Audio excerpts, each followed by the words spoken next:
Hello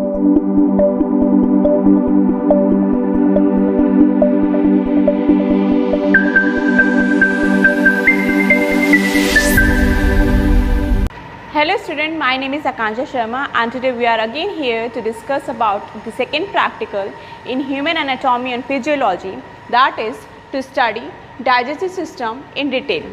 So the basic processes that are involved in our digestive system are ingestion, secretion, mixing and propulsion, digestion, absorption and defecation. So starting up with the first part, that is ingestion. Ingestion means the process of taking food content into our mouth is termed as ingestion. Secretion, that means there are cells that are responsible for their various secretions that help in the process of digestion, means breaking down the food content into smaller fragments. Mixing and propulsion means the food content that we take in our buccal cavity is mixed up properly with the we can say that with the help of saliva, and after the mixing they are propelled out, means the wave like motion, means the smooth muscles that are there in the GIT tract that are responsible for contraction process, okay, they move the content forward. So this is the mixing and propulsion part. Digestion part means after the food content has been properly mixed up and moved from esophagus to this stomach part. I am just giving an example. So the digestion takes place by two parts, means the mechanical as well as the chemical digestion. Mechanical digestion, that means as we take the food content into our mouth, the teeth are responsible for grinding the food content into small fragments. After that the bolus formation takes place with the help of the saliva and food content is moved forward. Chemical digestion, that means with the help of enzymes the content is breaking down into small fragments, like the carbohydrate is breaking down into glucose, galactose with the help of enzymes, that we will discuss afterward, okay. So there are two type of processes, means parts that play a vital role in digestion, that is the mechanical digestion and the other one is the chemical digestion. After the food content is properly break down, then the process of absorption take place, which take place in our small intestine, and the rest take place in our large intestine. And last process is the defecation, that means the unwanted food content that is not been absorbed is being excreted in the form of feces out of our body. So the process of elimination is termed as defecation. So these are the processes that are involved in our digestive system. Now moving towards the part, means I have broken the digestive system into two parts. First is the alimentary canal and the other one is the accessory organs, okay. So in the alimentary canal there are the parts that are included in our alimentary canal includes the mouth, pharynx, esophagus and stomach. These are the upper alimentary canal part and the rest lie in the lower alimentary canal, that is the small intestine, large intestine, rectum and anal part. So these are the part of alimentary canal through which the food content moves. And second thing is the accessory organ. Accessory organ means the helping organ that play a vital role in performing the digestive system, that includes the salivary gland that are responsible for secretion of saliva, pancreas that are responsible for secretion of pancreatic juices, liver that is responsible for synthesis of bile, and gallbladder that is responsible for secretion of bile. Over here the bile is stored and concentrated. So these are the accessory organs as well as the part through which the food content moves starting from mouth toward the anal canal. So we will not discuss every part in detail, but we will take few of them. We will know their anatomy as well as their function. So these things are explained with the help of 3D software. So let us start. So we have already discussed regarding the alimentary canal, means the parts starting from the mouth toward the anal canal. So let's have the look in this 3D software. The upper alimentary canal, the portion which has been highlighted is a part of the upper alimentary canal, which includes the mouth part, the pharynx, esophagus part and the stomach part. And the rest lie in the lower alimentary canal, starting from the intestinal part, that means the small intestine, large intestine, rectum part, anal part is included in our lower alimentary canal. And the last one is the accessory organs that include, you can see this buccal cavity over here, the portion which has been highlighted is our salivary gland, the liver part, pancreas part, I am pointing it with the help of pointer, and this one is the gallbladder part. So these are the accessory organs. Now we will start off with the anatomy and function of stomach. So before starting up with the stomach part, let's have a look regarding the tissue layer that surround our GIT tract. So there are basically 4 important tissue layers. This is the transverse section which is been shown of this intestinal part, just to make you clear. Easily you can see the layers. There are 4 layers starting from the outer part, that is outer layer, that is known as the serosa layer. The another layer after the serosa is the muscularis layer. It is of 2 layers, longitudinal and circular layer. Then the submucosal layer, and lastly the inner part, the inner layer that lie near to the lumen part. This is the lumen part, is the mucosa layer. So basically the function is the protection. Along with that, they help in the movement of content, means propulsion of content forward. So these are the function of the tissue layers. So, now starting up with the stomach part. So just now I have told you that we will have the discussion regarding the few organs that playing the role in digestive system. So I am starting up with the stomach part. So stomach, let's have the look after the location. Stomach, they are the J-shaped organ that are lie in the epigastric left hypochondriac region. When you will look after their anatomical structure, you will find that stomach is divided into 4 regions. The upper region is the cardiac region, that is starting after the esophagus, this one, and beneath that is the fundus region. It is also known as cardia and cardiac. Okay. The middle region is the body region, and the last region is the pyloric region. So these are the 4 regions of the stomach. When we talk about this pyloric region is further subdivided into 2 regions. The region that lie near to the body part is known as pyloric antrum, and the region of pyloric which lie near to the jejunum part, means first part of the small intestine, is termed as pyloric canal. So these are the subdivision of pyloric region. When you will look after more into their structure, dig it into that, you will find that the stomach is surrounded by some layers. We have already discussed about the layers, but in case of muscularis layer, you find one addition point, that apart from their having longitudinal and circular layer, they also have oblique layer. Okay, and over here you can see that folding like structures, you can easily see them. It is just, you will see these structures, these are known as rug. Okay.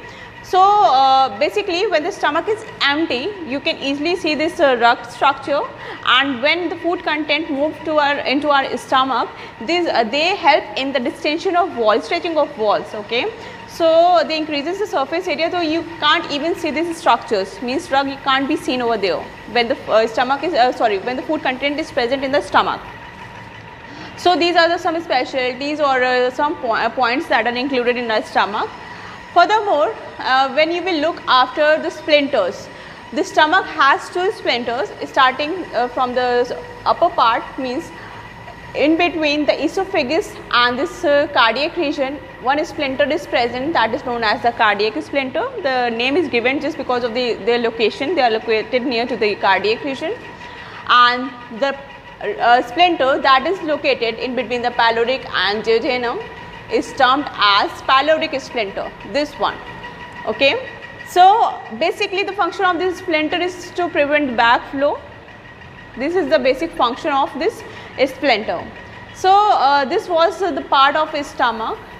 This stomach is responsible for the secretion of gastric juices. Over here the cells are found like chief cell, parietal cells. Chief cells are responsible for the secretion of pepsinogen, which come in contact with HCl. They become active in the form of pepsin, and the parietal cells that are responsible for the formation of HCl. So and many more cells are also there that play a vital role in this process, in digestive process, a breakdown process. So now starting up with the second part, after the stomach, this our second part start, that is the small intestine part. So after partial digestion, the food content in the form of chyme move from, so the movement of chyme take place from duodenum, that is the first part of a small intestine. So before that, let's have the look, means the small intestine is divided into three parts. They are the duodenum part, the part which has been highlighted, okay, the jejunum part and the ileum part. So these are the three parts of a small intestine.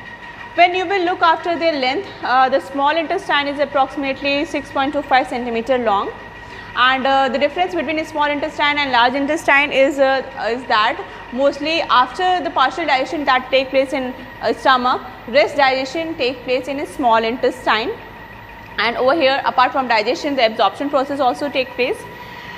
The other difference is that in small intestine you will find the difference in their diameter when you look after the large intestine. The large intestine has greater diameter and the small intestine has less diameter. Because of this they are termed as a small intestine and this is termed as large intestine. So just I was telling you, when the chyme move from this from this stomach towards this duodenum part of small intestine, over here basically intestinal juices secretion take place, which consists of digestive enzymes of carbohydrate, protein and many more. And along with that I will just show you after this that over here the pancreatic juice as well as bile content move from their duct towards this jejunum through the splinter that is known as splinter of Oddi or hepatopancreatic splinter. They pour their content into over here where the you can say that the bicarbonate ions are also move along with that. They maintain the environment, pH environment in this duodenum part, because the content that move from this stomach towards this chyme they are about acidic in nature. So excess of acidic nature can damage the wall of this small intestine. So over here these secretion help in maintaining the proper pH. Along with that the cells that are present over here, that is secretin, SL and that is responsible for the secretion of secretin, and intestinal gastrin is also secreted over here, cholecystokinin. These have their inhibitory as well as excitatory action. Means when we talk about the secretin and creatinine, cholecystokinin, they are responsible for the inhibitory action. Means they act over the parietal and chief cell and they act on the receptor and they inhibit the action. Means they inhibit the formation of HCl. Along with that, from chief cell they inhibit the formation of pepsinogen. So the content of HCl will decrease, means decline, where the level will decline. So that amount of HCl will not be able to form the active form of pepsinogen, that is pepsin. So these are the few of the functions that are performed by the cells when they get activated.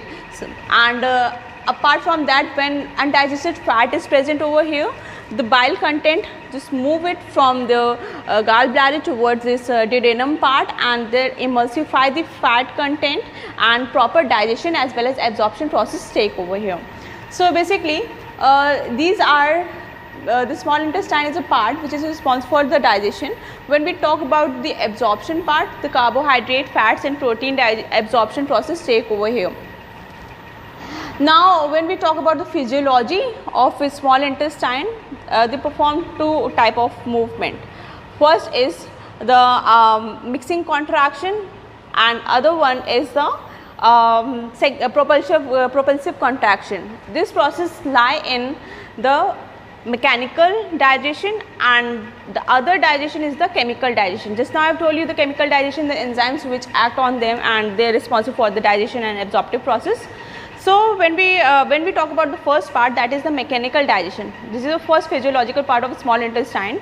Over here in mechanical digestion, first is the mixing contraction. Mixing contraction, that means in the form of segments the food content move forward and backward, because of which the proper mixing of this chyme content take place and then the content is being absorbed up.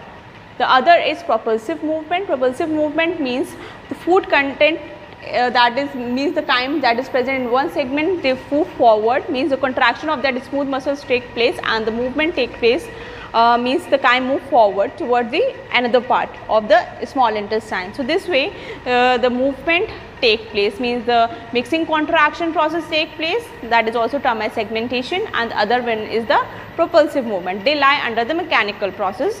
And the chemical digestion process, just now I have told you, the gastric juices, intestinal juices, the pancreatic juices, the bile content, they just pour over here and they just responsible for the digestion of these carbohydrate, protein and lipid contents. So this was a part of a small intestine. So basically the another part that start off from the small intestine is the large intestine.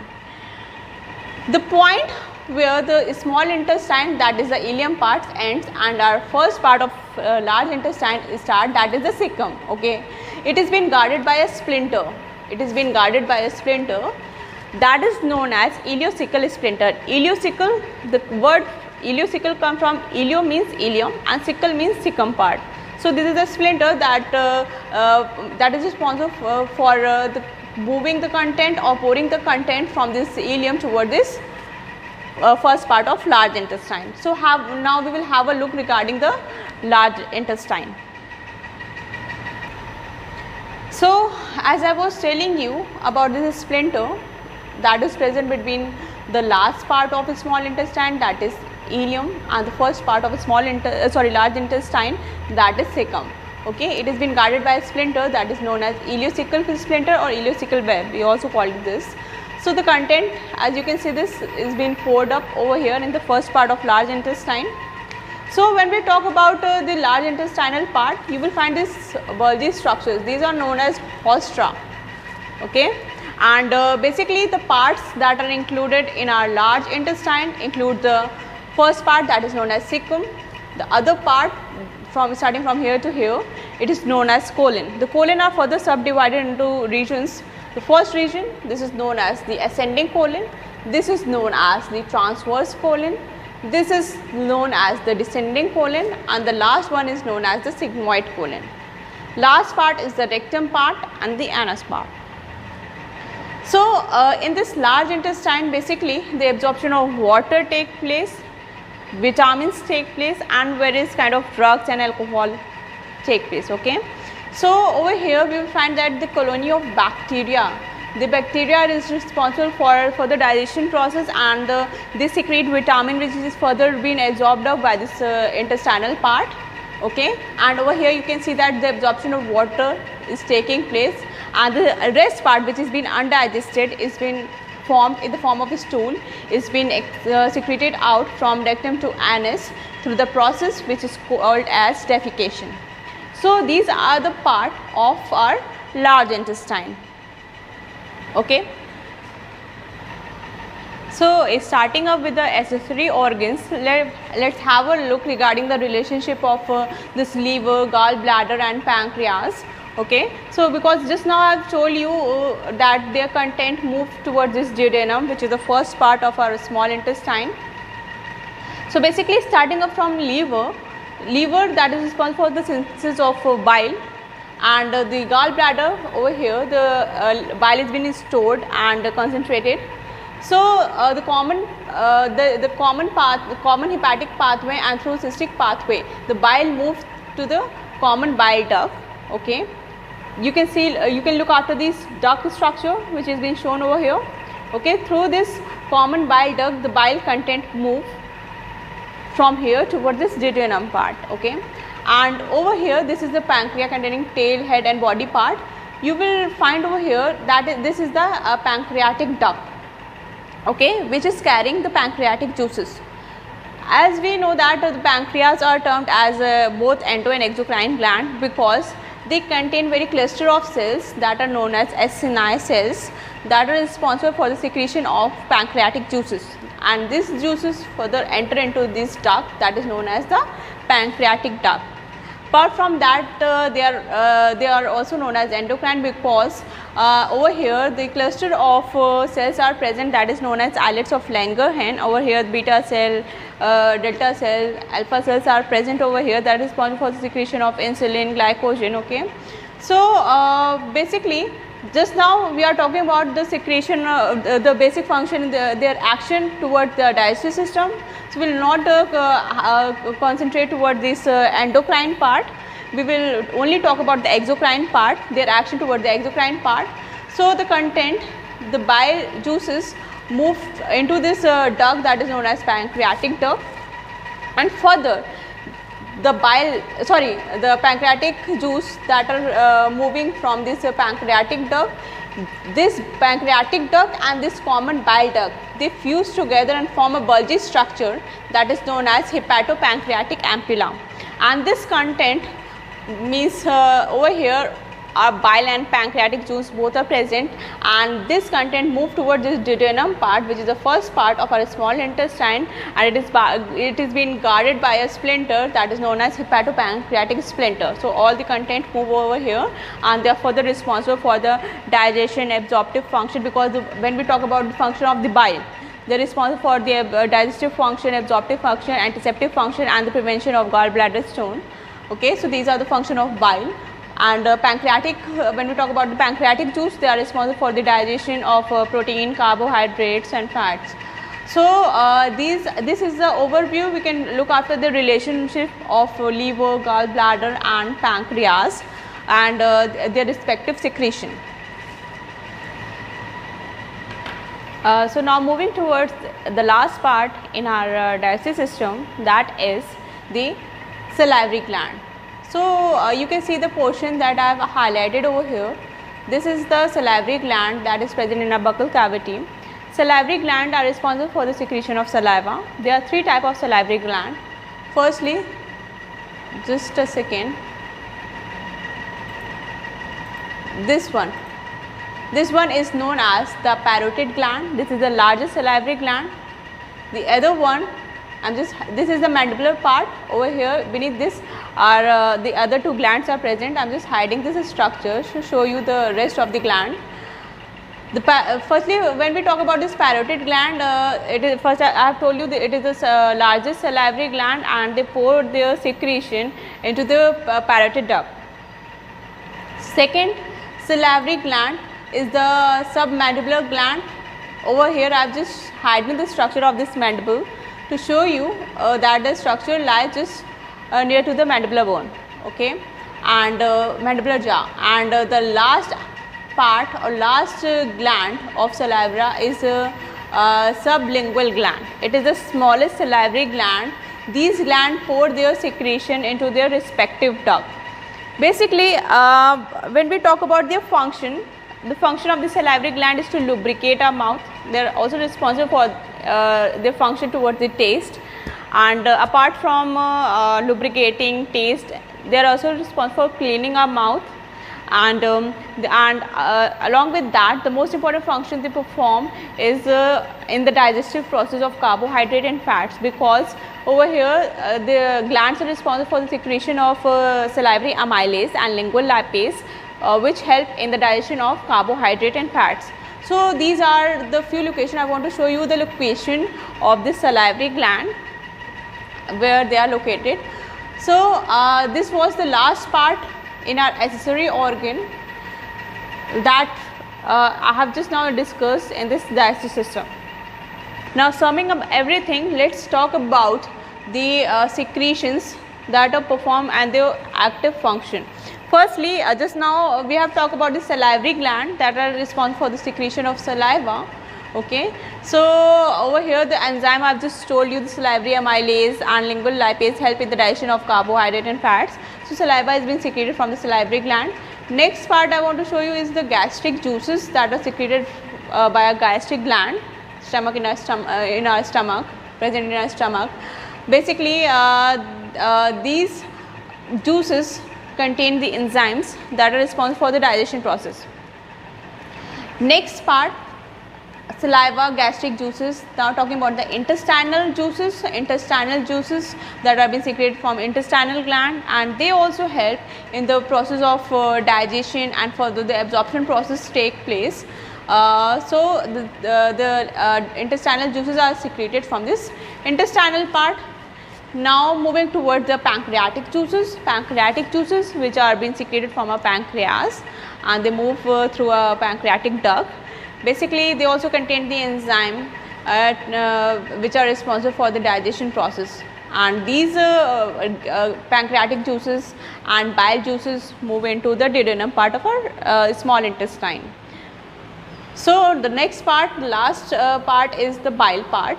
Bile, which has been responsible for emulsification of fat, so that the fat can be easily broken down into the small fragments, and further they are being absorbed up. So these are secreted from our synthesized in our liver part, and they are being secreted from the gallbladder part. So these are the certain secretions that help in our digestive process. So this was all about the digestive system. We have studied the basic processes that were involved in our digestion. The parts means including from the alimentary canal, and the last part is the accessory organs that are playing their vital role, and they are responsible for the further secretions which are being highlighted over here. So these things help in the digestive process, and these all make up the part of our digestive system. Thank you.